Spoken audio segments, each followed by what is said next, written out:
Okay, Hebrews chapter 11. Faith is the substance of things hoped for, the evidence of things not seen. For by it the elders obtained a good testimony. By faith we understand that the words were framed by the word of God, so that the things which are seen were not made of things which were visible. By faith Abel offered to God a more excellent sacrifice than Cain, through which he obtained witness that he was righteous, God testifying of his gifts, and through it he, being dead, still speaks. By faith Enoch was taken away, so that he did not see death, and was not found, because God had taken him, for before he was taken he had this testimony that he pleased God. But without faith it is impossible to please him, for he who comes to God must believe that he is, and that he is a rewarder of those who diligently seek him. By faith Noah, being divinely warned of things not yet seen, moved with godly fear, prepared an ark for the saving of his household, by which he condemned the world and became heir of the righteousness which is according to faith. I'm going to stop right there and just go through a few of the questions here that should be in the back if you didn't grab one. How do faith and hope relate to each other?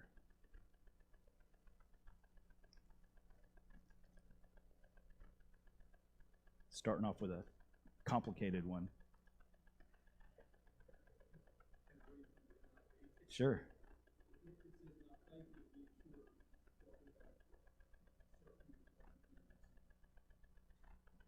How do faith and hope relate then? Put it in your own words.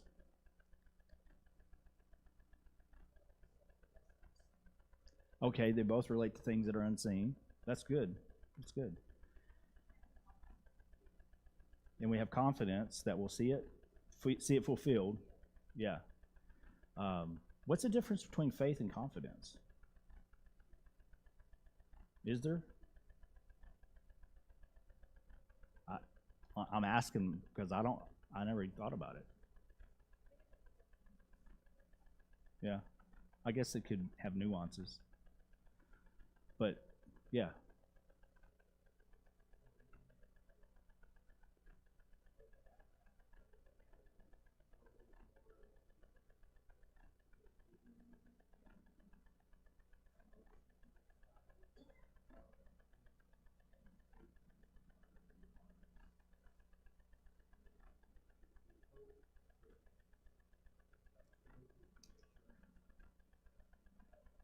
Okay.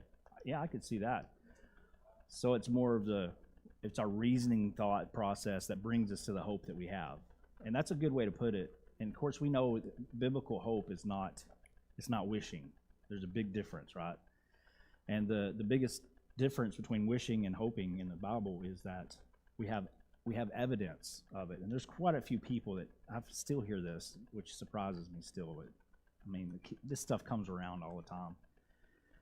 That says if you know it's true, then that can't be faith, because faith has not knowing. Like, that's not what the Bible teaches about faith. There is a difference between faith and knowledge, but faith is the I want to be careful how I say this, but it's the assumption of knowledge based on evidence, whereas knowledge may be empirical. I can see it and touch it and taste it. That's the kind of knowledge that I'm talking about. It's not that kind of knowledge, true, but it is based on evidence, right? For example, we're going to see this. What gave Joseph, whenever he was about to die, he told the Israelites, or his brothers, to, what did he tell them to do with his bones? Return them to Canaan. He said, God's going to lead you out. How did he know that? That was knowledge, but it wasn't the same kind of knowledge. It was faith. But it was still grounded in evidence, and the evidence was what? Where did that evidence come from? It's a good question, isn't it? Probably from his father. Yeah. So it probably came from his father. He taught it to him as a young child. But he hadn't been home in decades, right? He still remembered. Yeah, you had something? Okay. Yeah.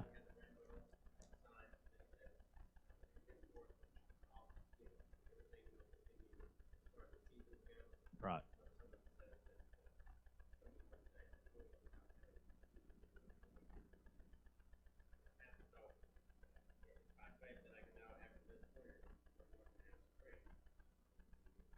Yeah, as long as the earth exists, we're going to have spring. Yeah.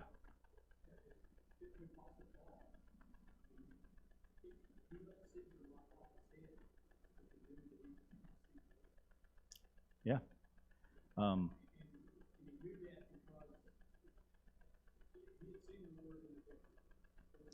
it's true. This is right because he taught him. This is the difference. This is where scientists get themselves in trouble because they start saying things like, "There is no such thing as knowledge outside of empirical knowledge." Well, that's just flat wrong. There is knowledge outside of empirical knowledge. Empirical, of course, I mean physical knowledge of the universe and how things work. There's knowledge way beyond that. Yeah, math is a good example of it. Higher math for sure. I mean, yeah, it's just all theoretical, but that doesn't mean it's not true. It doesn't mean it's not facts, right? Anyway, so we can relate to that. What does it mean that faith is evidence or conviction of things that are not seen? Maybe belaboring that. Yeah, Paul.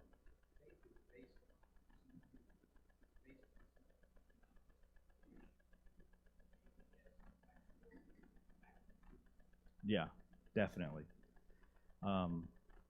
And hope tends to be more about the future, right? But faith tends to be more about the present. That doesn't mean that they're mutually exclusive, but also the evidence, and it's things that are not seen, right? We do have to admit that we don't see God, but we see God.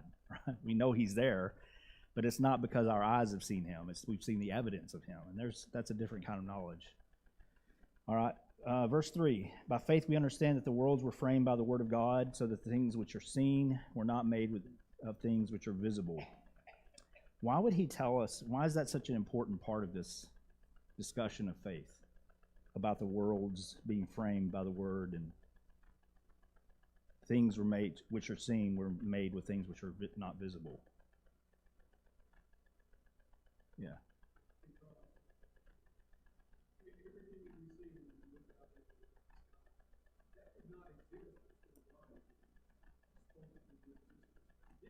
Yeah, it's a perfect example of what he's talking about faith.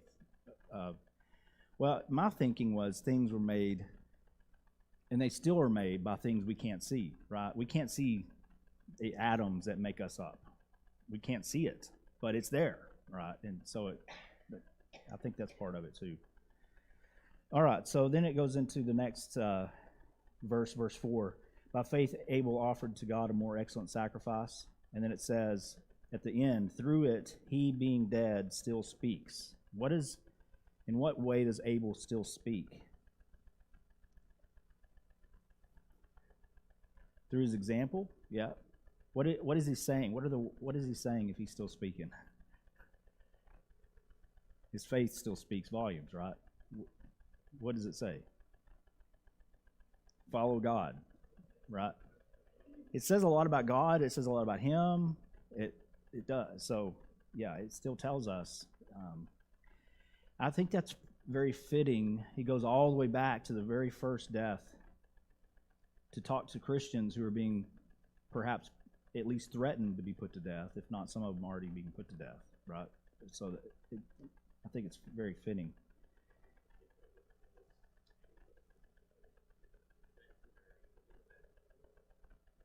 Knew about what?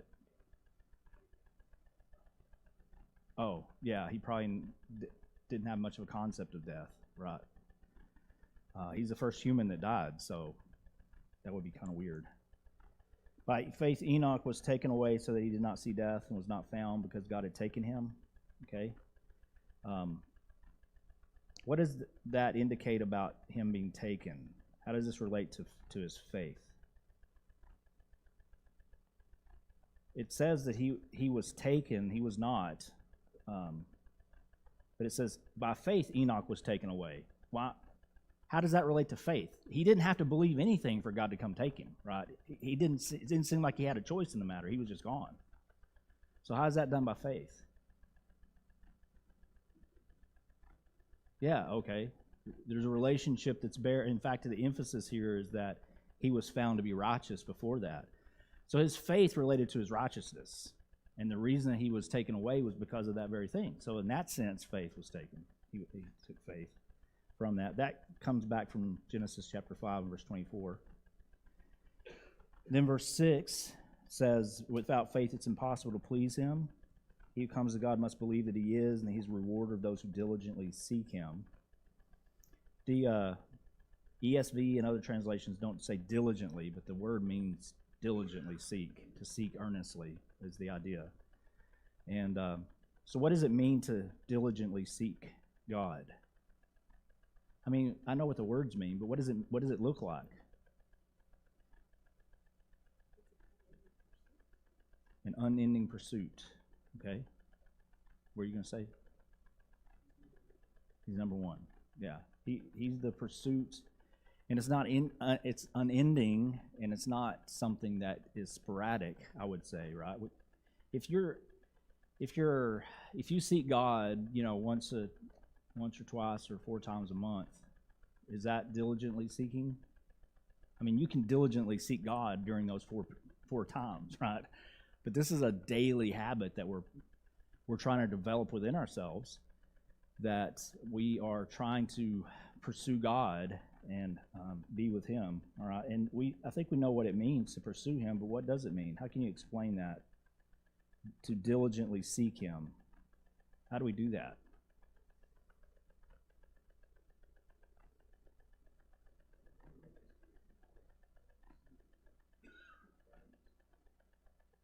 Okay.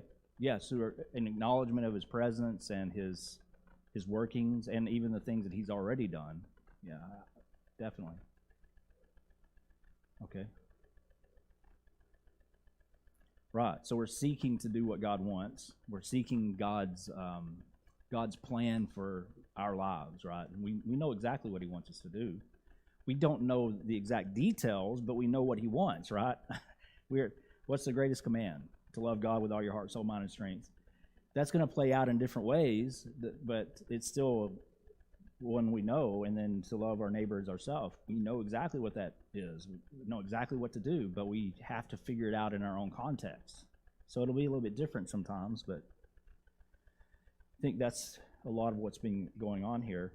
And if you think about it, that's a perfect way to talk about this idea of faith, right? So this is for persecuted Christians who are being pressured to go back to what they used to have in Judaism, evidently.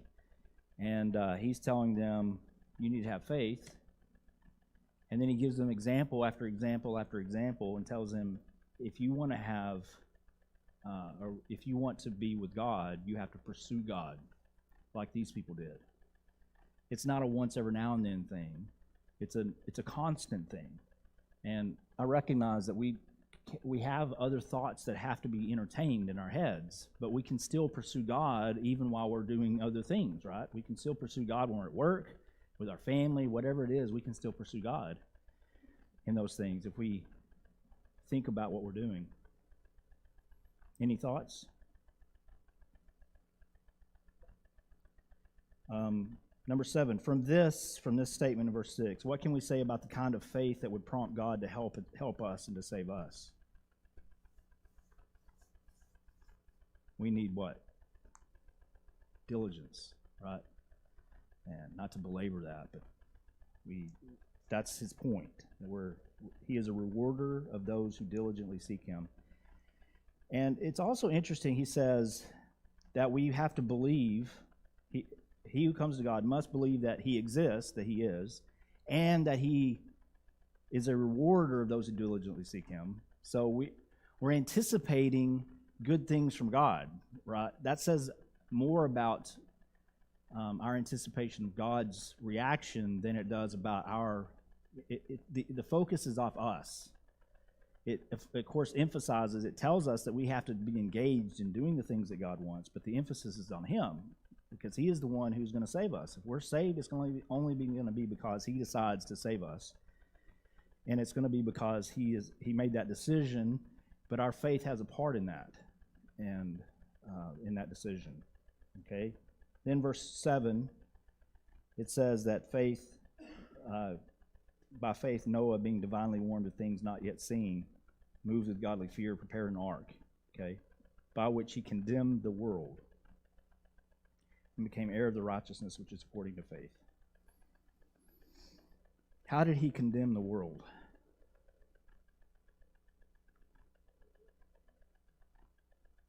How did that condemn it?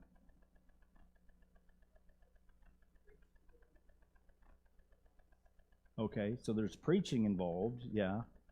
And he condemned them in the very fact that he was saved. When God shut that door, it sealed everybody else out, right? And I'm not saying that that's the only answer. You said what you said was right too. So we have the whole world was condemned, but Noah didn't necessarily go around condemning everyone by his actions and building the ark itself was a condemnation of the rest of the world, and it's saying you all are going to perish, but I'm gonna be saved because I'm following God. How many of the people of the earth could have been saved? Theoretically,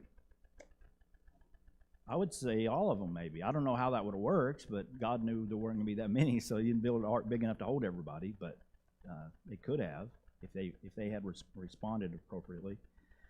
Possibly, that's theoretical. I know, because it could be to the point where God said, this is enough. I'm going to do this anyway, but I don't know.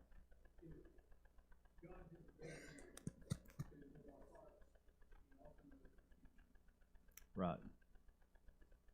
Yeah, and that gives him a great.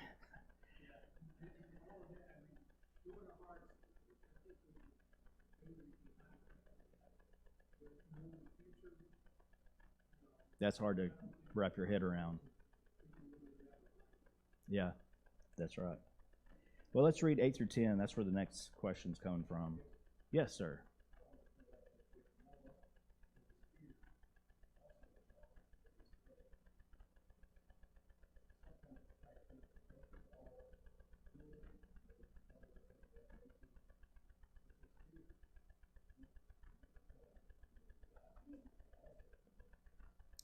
Yeah, because he was motivated by the saving of his household. Is that what you're talking about?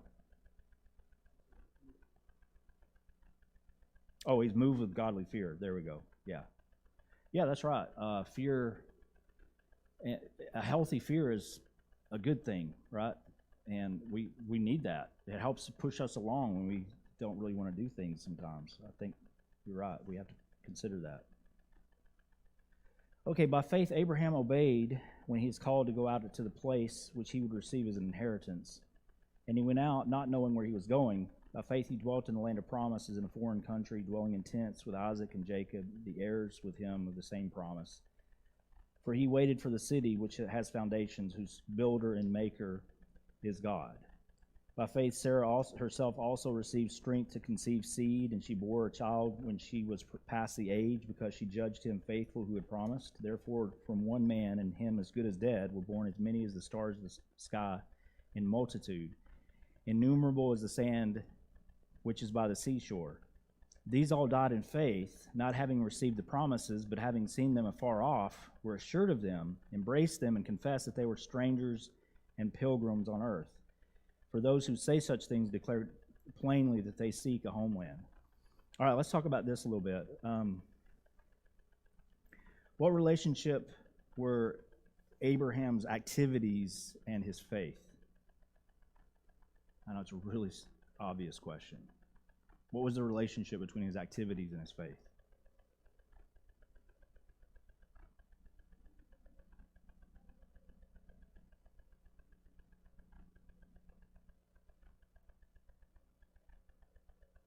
Yeah, taking his son to put him to death.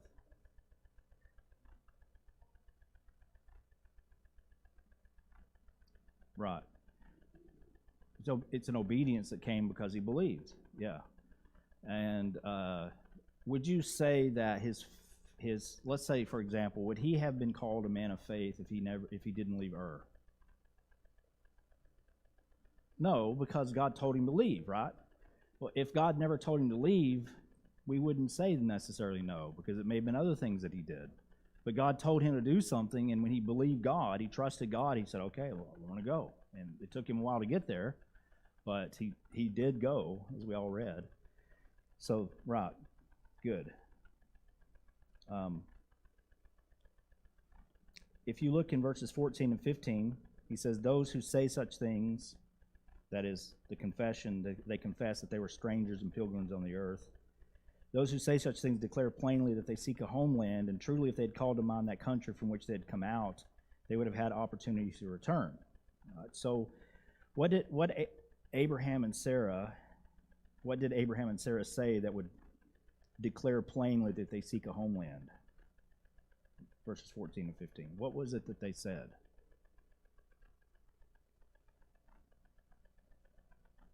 Because he said they said that. They confessed that they were strangers and pilgrims on the earth. When did they say that?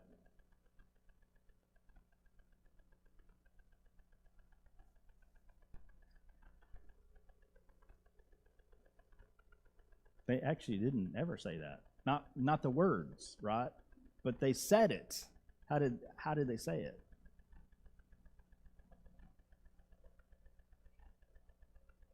Yeah, by the way they behaved. Yeah, that's right. They lived in tents, and they were nice tents, but they were still tents. And so the way that they lived spoke volumes about what they believed, right? And they knew that they were waiting for something better. How much they understood, we have indication here. I don't know if it was it seems like it was a vague understanding of what might be coming. But they knew something was coming that was better than what they had. And for Abraham, what was it he was counting on the most? What did God promise him? Sorry? The heir, yeah, the seed through whom all the nations of the earth will be blessed. He didn't understand what that meant.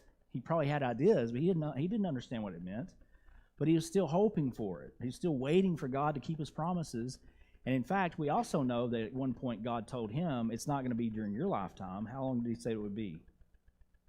400 years before they even came back, right? He said, you're going to go off and your children will be taken into captivity, and then they're going to come back after 400 years. They'll come out of captivity and come into the land, and they're going to come in and destroy all the Amorites. The reason they're going to destroy the Amorites was because of the sin, right? But at the time when Abraham was there, the sin of the Amorites was not yet at its fullness, and so God is going to wait until it's at its fullness so he can come in and wipe them all out, and that'll be his opportunity to bring people into the land. God's timing is, never ours, is it? It's rare that his timing and our timing match up, because we think, long-term planning for us is 20 years. Long-term planning for God is, 2,000 years, 6,000 years. That's the way he thinks, and we can't fathom that kind of thinking.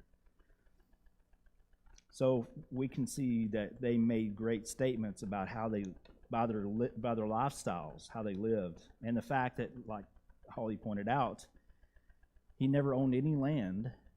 Did he have opportunity to buy land? Of course. He could, he bought land, but the only land he had was to bury people in. That's the only land he had. And you have to do something with them. But the rest of it was because he understood and he knew that he was waiting on God to fulfill his promises. That says so much. I wonder sometimes how our lifestyles, what do our lifestyles say about what we believe? That really is a question that I try to ask a lot, because it's a hard one. Okay. What behavior could we see that would indicate we have similar mindset of being strangers and pilgrims on the earth? First of all, are we to be considering ourselves strangers and pilgrims on the earth? Yeah. We're called pilgrims, but Peter calls us pilgrims, right? Because this is not our, when you even sing the song, right? This world is not our home, just a passing through. Yeah. So what would be indicators that what would be behavior that says we have that same mindset, that we see ourselves as pilgrims and strangers here? What would be examples of that you could see? Okay, we're planning for our death. Yeah, that's true. We're trying to be right with God. All right. What else? How does that come into play with the way we interact in the world around us? Does it have any impact on on society or how we interact with society? Of course it does.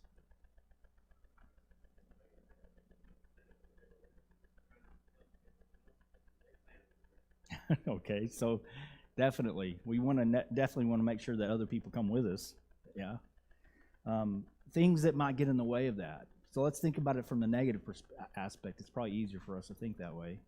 What would be things that illustrate that we don't have that mindset that we're only pilgrims on this earth?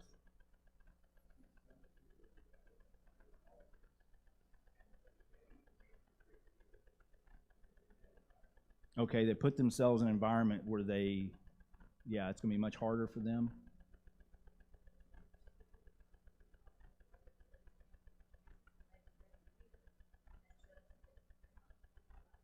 Yeah, materialistic pursuits. Yeah,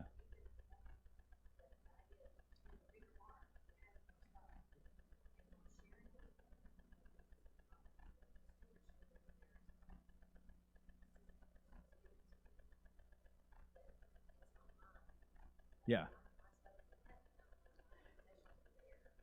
I think that's one of the biggest indicators of, at least in our culture, of people who have their priorities out of whack. If you want to put it that way, it's somebody said that if you count up all the confession of sin that you've ever heard in your whole lifetime, think about how many times have you had someone say, confess the sin of materialism.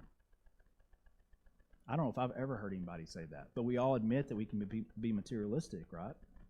So that's something we really have to pay attention to. And the difficulty of it is that, I have this strange habit, I think y'all do too, of eating and living indoors, right? I mean, we all recognize that we have to take care of ourselves, and the difficulty is that we can't just say, well, we're going to be like the ascetics. We're just going to cut ourselves off from everything, and I don't have any enjoyment in life, and every penny I have is given away except for my meager bowl of bread that I have. It's moldy bread, just to make sure that I'm not too materialistic, right? That's the way they saw it back in the 2nd, 3rd century. People were actually beginning to act that way. One man lived in a 3 by 3 box, and he had people that would bring him bread and water, and he would eat that once a day. That was all he ever did, and because he didn't want to be materialistic. And so we can go to extremes, but that doesn't prove that we're being mindful of eternity.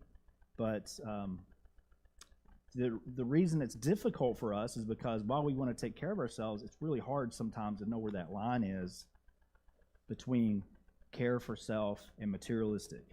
It's really easy for us to go over. How can we ensure that we're not being materialistic? What are we giving away? So we can look at what we're giving away to other people. That's a good way to do it. To a degree, you can't bleed a turnip, but we still can be generous, right? It depends, yeah.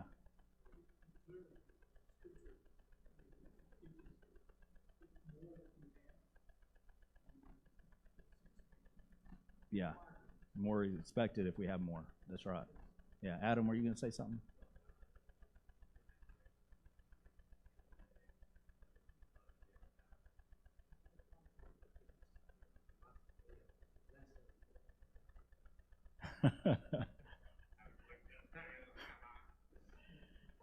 That's very different philosophies, right? Less is more and more is more. I mean, that's more is more, but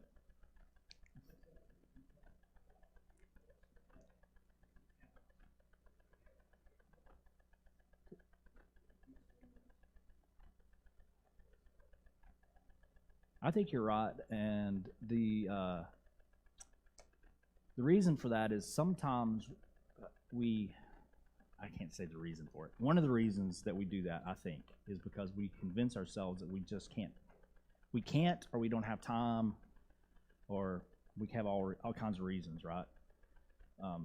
But you're right. I've seen, and this is, again, one of those things that are a matter of judgment. You have to judge this for yourself. But I've seen people that, we've all seen them, where they're faithful Christians until baseball season. and then you never see them again. And then baseball season's over. Oh, they're faithful Christians, right? I knew one lady that she never darkened the door unless we're having potluck, and then she was there every time, right? I can't sit in judgment on people. I can't be the one to tell them where the line is. I can tell you that was kind of wrong for them to do that, to be that way. But we actually have a lot of difficulty. One of the things that I used to be really bad about was thinking, well, I'm just not doing enough, so I'm going to be lost. And I don't think that that's a healthy mindset of I'm not doing enough, because usually what we're saying is, I don't know what I would be doing if I was doing enough, but I'm just not doing it. Well, that's very different than knowing that you have the ability and the opportunity, and you say, I think I'd rather play video games. That's a very different idea than not really having any idea of what you can do, right? So we have to be careful not to go too far, but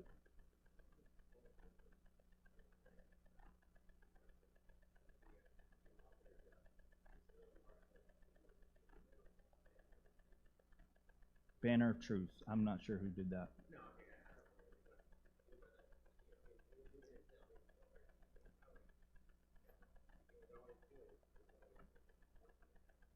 Yeah.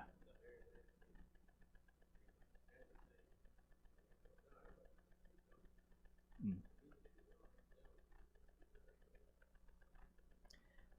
There are a lot of people like that, and they're just quietly doing what they're supposed to be doing, right?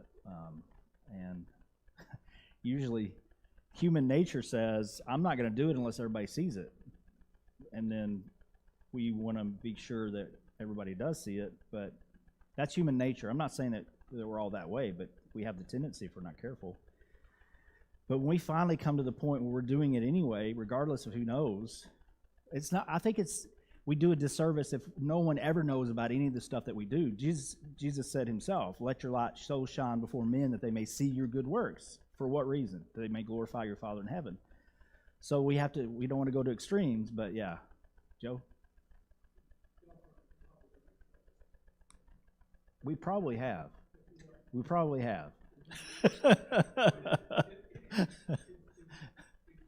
I'm sorry. Go ahead.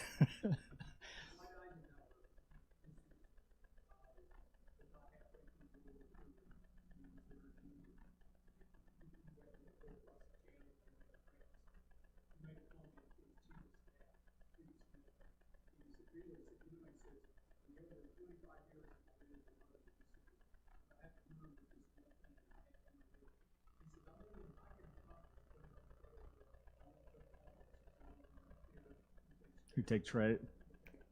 That's a hard lesson, though. Yeah.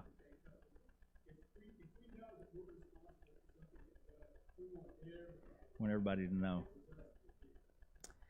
Yeah, that's true, and that's not always the case, but it is a temptation, isn't it? And we have to be careful with that. And vice versa. Sometimes it's not that we want praise; it's that we can't function unless we have the encouragement. Those are two different things, but it still relates to faith, right? Because what motivated these people was not the encouraging factor, although I hate to say that kind of thing because we all need the encouragement. But can you do the work of God without, if people aren't encouraging you to do it? That's a real question. That's a real test. And it's one of the most difficult things that you'll ever do is stepping out when no one else is doing it and doing it anyway, and nobody knows or nobody seems to care. I've been there a few times, and I'm not saying I always did well at it, but that is the crux of it. The only way you can do that is by faith, right? You have to believe that this is going to be worthwhile, that God's going to be a rewarder if you're diligently seeking him. So, yeah, thank you, Paul. That's an excellent point.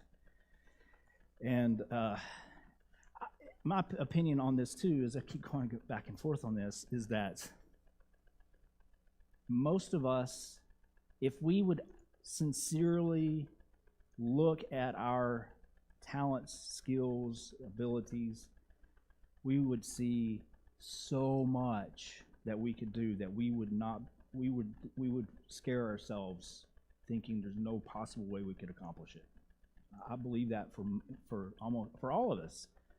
We can do more than we think we can. And I'm not saying that to guilt trip anyone. I'm just saying that's reality. That's how life is. All right. Let's see here. Number 12. Abraham believed God's promise to bless the nations of the earth through him. He saw it coming to pass when Isaac was born. What does it say about his faith that he was willing to sacrifice Isaac? What did he put his faith in? 17 through 19. Let's read that. By faith, Abraham, when he was tested, offered up Isaac, and he who had received the promise offered up his only begotten son, of whom it was said, in Isaac your seed shall be called, concluding that God was able to raise him up even from the dead, from which he also received him in a figurative sense. Okay, so this is one of those nuances, I think. Did Abraham trust in God's promise? Absolutely. And then he trusted in God's promise, but was he trusting in God's promise when he decided he's going to kill his son? That's what 19 says. He wasn't trusting in God's promise, he was trusting in God.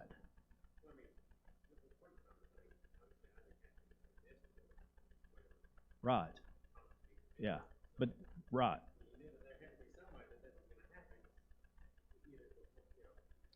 That he's trusting that God is going to keep his promise. That's the point. He's trusting in the promises of God, but it's not just the promise he's trusting in God that he will fulfill the promise. And there is a little bit of a difference in that. And it may not be any significance of the difference, but it is a little bit of a difference if you think about it.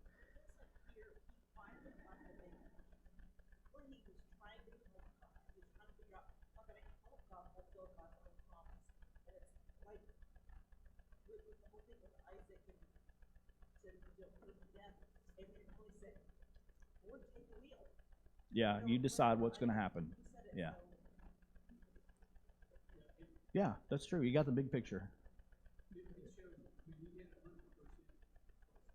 Yeah. And even though he knew, he couldn't rationally think that, he obviously he's not going to die, but he could still by faith know, even if he died, something's going to happen. God's going to bring that boy back if that's what it takes. Yeah. And sometimes we get so caught up in the plan that we forget that it's God who's enacting it. And so that's kind of the thing I was thinking about when I started thinking about this. It's like there is a little bit of a difference there. We trust in what God has determined for us to do, and this is the plan, we're going to stick with it no matter what, or are we going to trust that God, even when we can't see that it's working, that's when we have to question, do we actually believe that God's going to fulfill what he said? Yeah, Paul?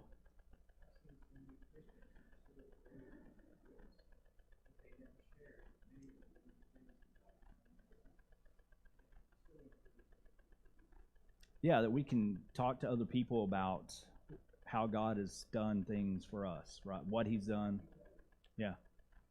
Yeah, that's true. So we're really good about talking about the things we need to pray for, but we rarely talk about the things that we should be thankful for, right? Yeah.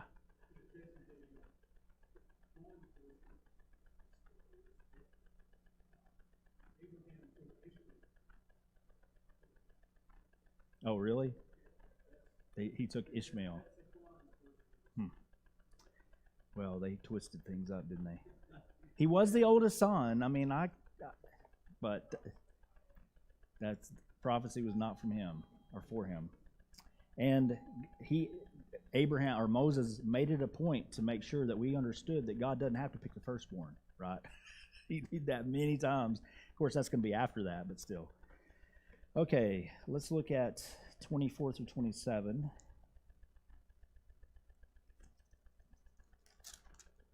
We're just kind of skipping ahead because of the bell. By faith, Moses, when he became of age, refused to be called the son of Pharaoh's daughter, choosing rather to suffer affliction with the people of God than to enjoy the passing pleasures of sin.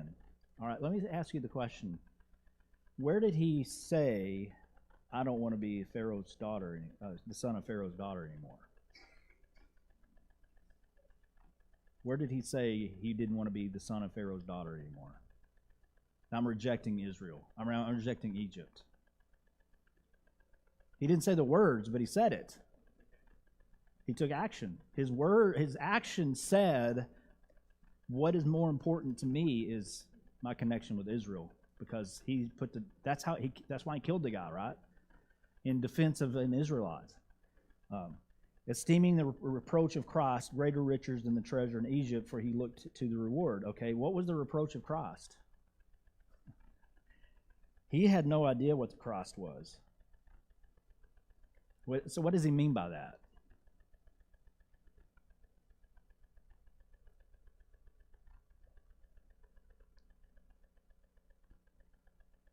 Did y'all say reproach?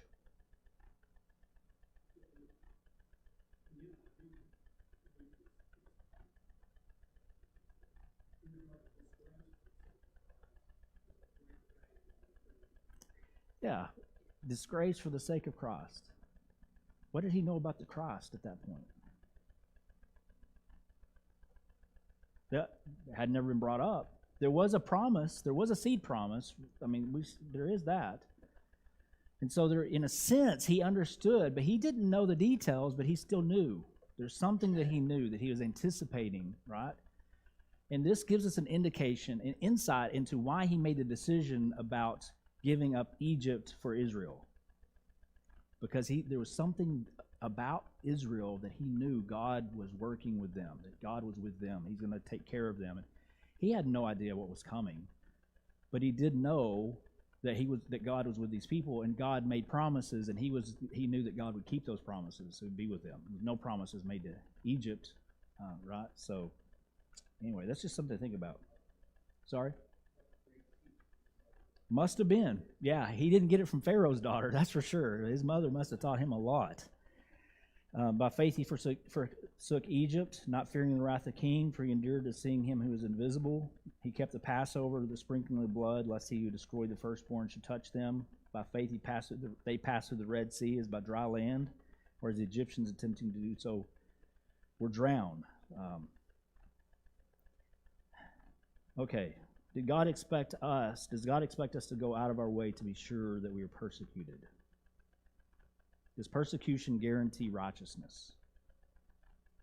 He didn't esteem the reproach of Christ in the sense that he intentionally sought persecution, but he did seek what he would eventually be persecuted for.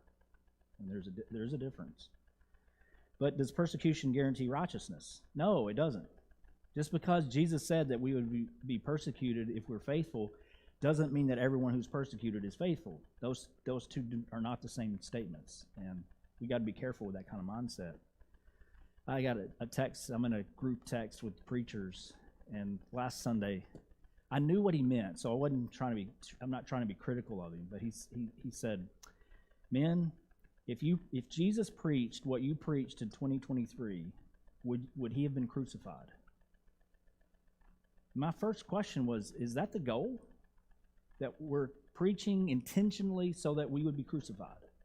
That's not my goal. My goal is to save people. I'm not going to save anybody by being persecuted or crucified. That doesn't mean I'm going to avoid it if it comes up.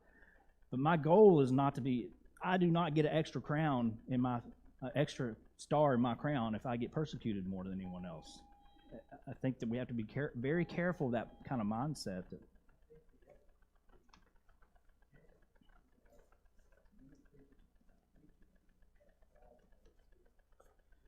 Yeah, his point was valid, but it can go to extremes, and I know the guy. We can go to extremes for sure. I've had people who I have been as sweet and open and loving as I can yell and scream at me because of what the Bible said. Well, I didn't have to have a bad attitude for that to happen. I just had to tell them the truth. And I'm talking about recently. I've been through that many times with people. So anyway, thank you very much for your comments and participation.